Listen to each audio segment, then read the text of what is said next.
Hey there, everybody. Thanks for joining me for another one-man review. Today I'll be taking a look at an older book that I just got a copy of. Didn't even know existed for a while. I've always liked both Brian Wood and Toby Cypress. I had no idea that they worked on this book, The Tourist, together. I had got some other Toby Cypress book recently and was going around trying to find all the other stuff of his that I was missing out on. Actually, a couple Toby Cypress books lately. And just trying to shore up his stuff because I really, really love his art.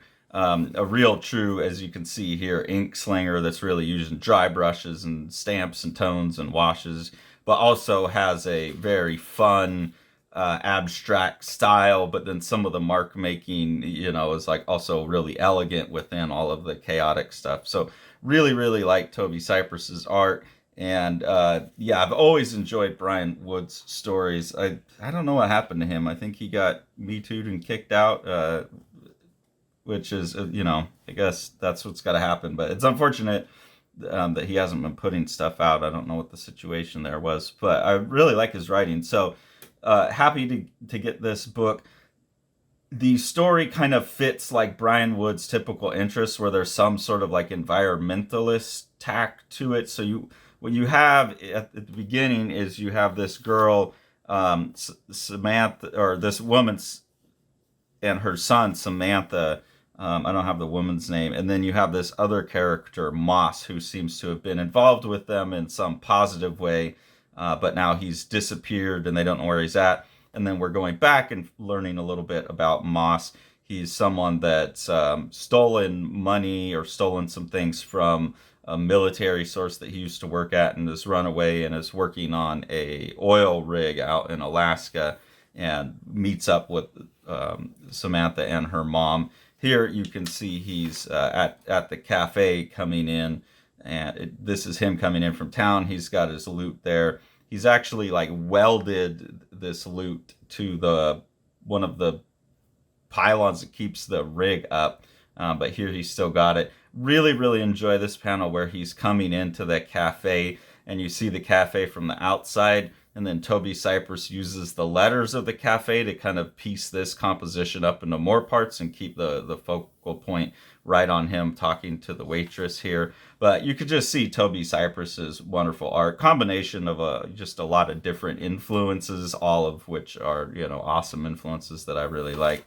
Here we meet Julie. This is Samantha's mom. Again, you can see the really great dry brush stuff, the kind of Paul Pope moments, the Magnola moments, definitely some Paul Pope moments there.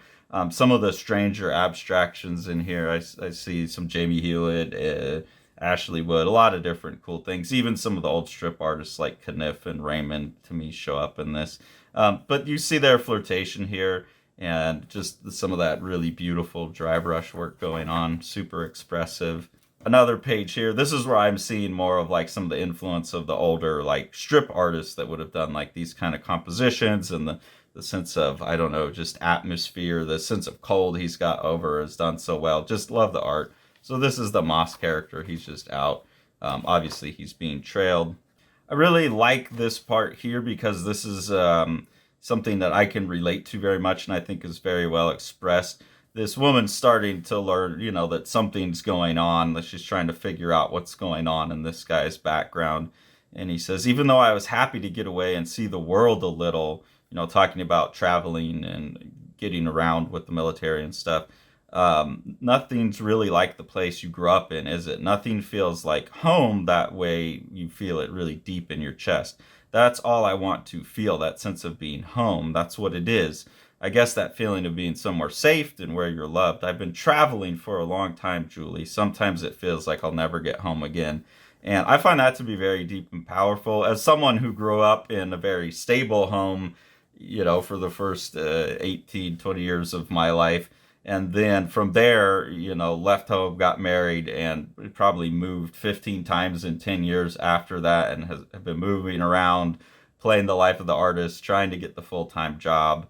And even though I've had a full-time job now for 4 years, we haven't bought a home yet. We're looking at that now. I very much feel that sense of I've been traveling for a long time, and that's all cool and well. It's nice to see the world, but I'm ready to have somewhere that feels like home again. That's very powerful, and I think landed the emotional punch that makes it otherwise kind of like thriller kind of book. Really personally engaging for me. So quite enjoyed that. You'll see just some of more of Toby Cypress's awesome art applied to the action scenes here, where people are like busting in. They've now found him in his house where he's feeling comfortable at home. And a lot of that calligraphic, expressive mark making, a lot of the awesome dry brush stuff that just makes Toby Cypress's work really, really sing for me. Here's another just beautiful ink slinger page. I'm really glad this one wasn't adjusted, so it actually gets some of the grays that he uses. They get adjusted out, which is fine. That's the look that's intended here, and they've done a great job on it. But it's really nice to see some of these ink splatters and stuff not adjusted out. Yeah, beautiful art all around. And I don't want to give away the end of the book. Go ahead and read it. But there's again just some really beautiful art as well. I think with an artist like Toby Cypress, it's easy to have the the big dark action scenes, the kind of Frank Miller intensity to your art, but to go back and have some more of the Milt Kaneff or Hugo Pratt's sense of space and air and beauty and atmosphere really shows a versatile artist. So yeah, love this story. Typical Brian Wood, really great story. And then like typical, and by typical I mean fantastic as always, performance on the art by Toby Cypress. So if you can get yourself a copy of this, it's an older image book. I would definitely recommend it. House on Fire by Matt Battaglia is a just gorgeous book where Matt's kind of making an emotional response to the years of COVID and wrapping that into a sci-fi dystopian future that really the sci-fi dystopian's backgrounded, and you're focused on the emotional journey of two characters in a really beautiful way. And then that's enhanced by Matt's like really awesome, loose, kind of Paul Popish dry brush work. And then Sean and Matt have worked to get this second kind of orange spot color in there that's going to look really, really beautiful, and has allowed Matt to use his dry brush technique to add tone to the thing too. So with Sean's production technique, this is going to be a gorgeous book with a lot of heart.